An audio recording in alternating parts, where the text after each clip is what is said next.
You're going to fire one yet? Or...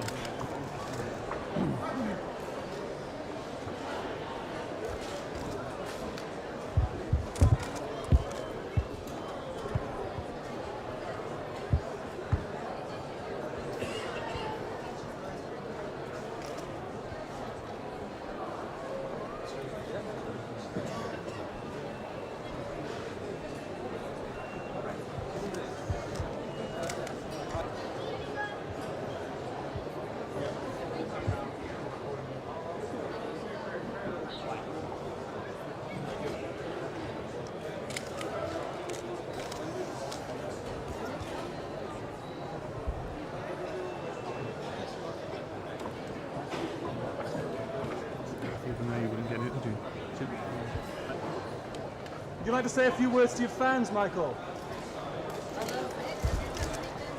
Anything else? Happy to be here. How does it feel to be meeting the royalty tonight? Very exciting.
Sir?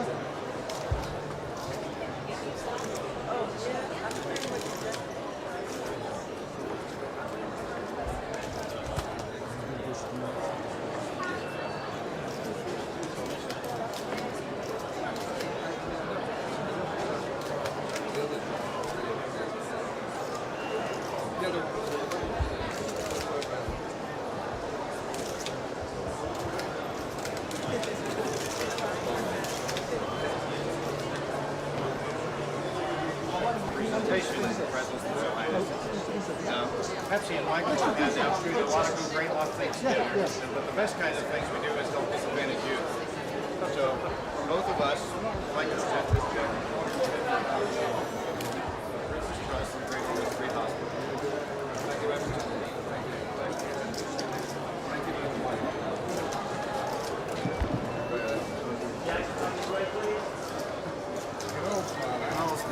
Got it. I hope so. These guys don't think getting out. Well, I asked why we did it in dollars instead of pounds, and they said, well, the dollar was rising now, so they get a little bit more. That's over here.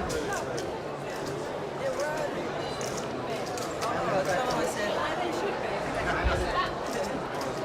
And also, Michael commemorate the Princess Constance.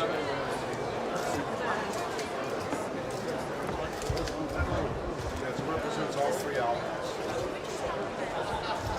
So far, this we're ahead of this.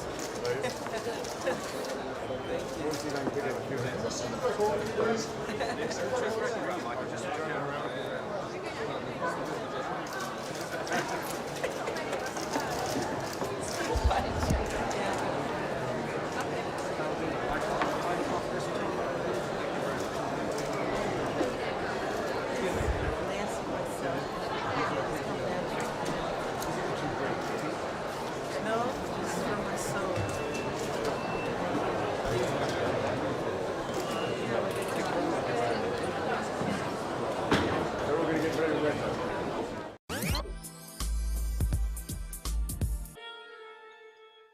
Lady Diana, in real truth, was one of the sweetest people I've ever known, because we could relate to each other. We share something in common with the press.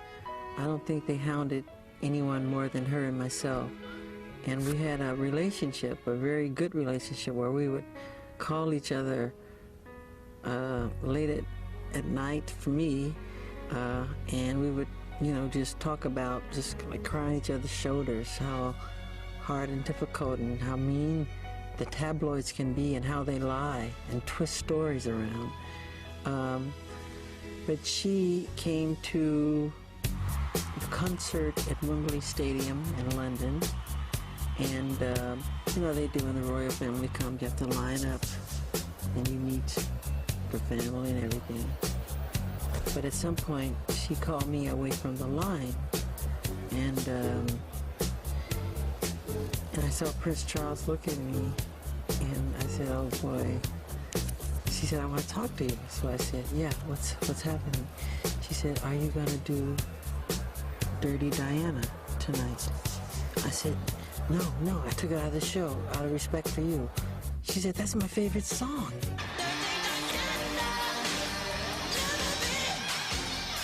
I said, "Are you serious?" I said, "I took it out of respect because Dirty Diana, you're in the audience." So at that point, I couldn't put it back in the show because it was too close to showtime. So I remember Prince Charles leaving the line, walking over to us, and he said,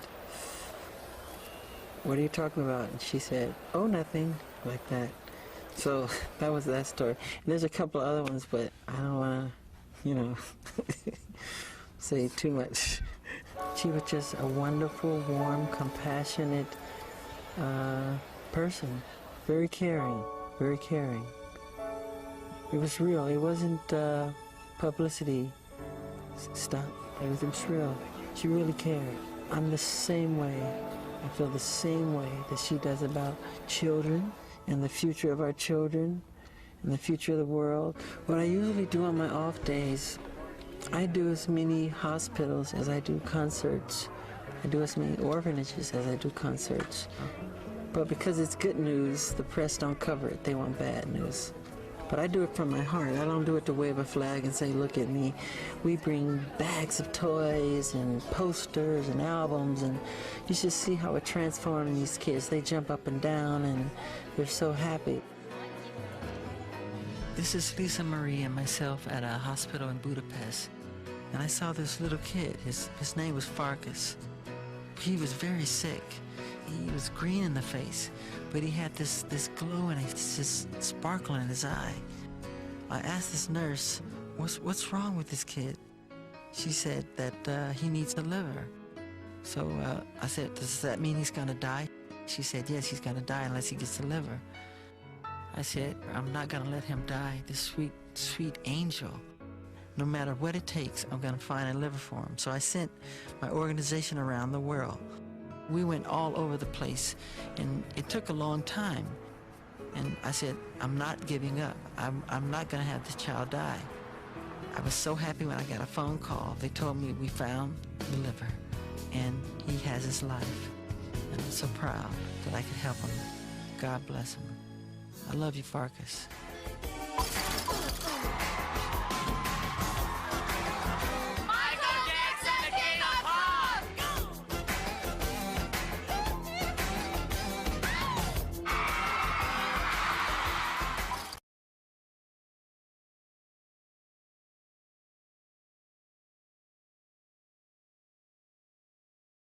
Angelinos gathered to pay their own respects. Whenever Princess Diana came to L.A., she outshone even the most glamorous stars. And on Saturday, perhaps the only other person on the planet who is as famous made a rare public appearance. In honor of my friend who is no longer here, thank you. I love her. Paparazzi-hunted celebrities in the world is adding his voice to the battle against the tabloids today. Michael Jackson says he was so devastated by the death of Princess Diana that he fell back in grief and cried when he got the news. Tonight, he opens up to Barbara Walters and 2020 about his own experiences with stalking photographers. Michael Jackson has grown up in the spotlight and has been one of the paparazzi's prized targets. In an interview with Barbara Walters, he speaks out about his life under the microscope, his grief over Princess Diana's death, and his feelings towards the tabloids. There are those who would say that you add to the attention. The way you dress, the way you look, it invites attention. You don't think that calls the paparazzi to you? No, I don't. Well, the masks, the mysterious behavior. There's no mysterious behavior. In 1987, Jackson fought back with his best tool, a song, written expressly for the press that hounded him. 10 years later, he contends nothing has changed. There's a time when I give a concert, I like to have as many people want to come can come and enjoy the show. And there's a time where you like to be in private when you put on your pajamas, go to sleep, cut off the light, ding, and lay down. That's your private space.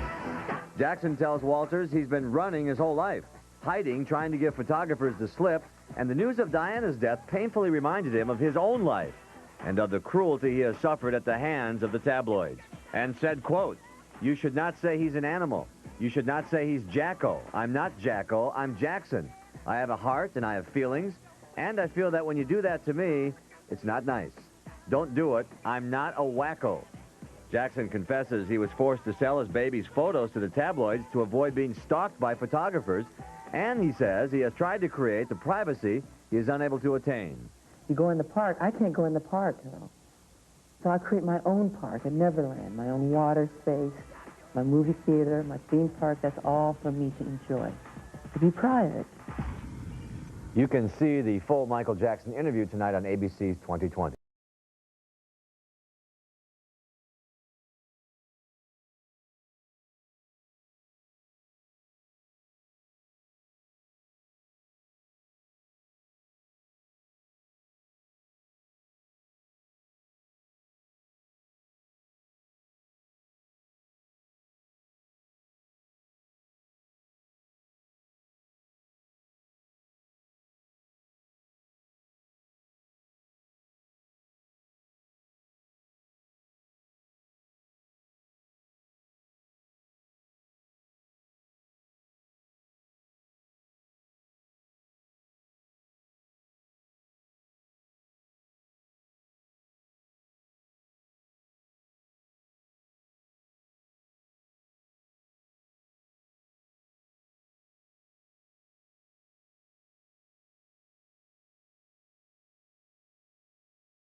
This was not just someone we felt we knew. This was someone we did indeed know, because in every sense of the word, she touched us, and we loved her for it.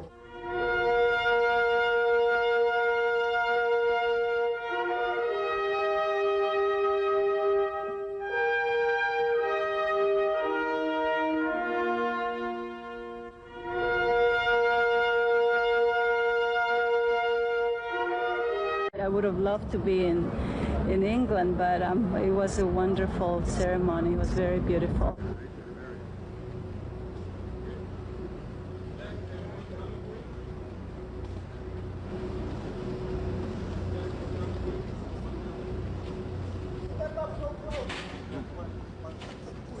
In honor of my friend who is no longer here. Thank you. I love her.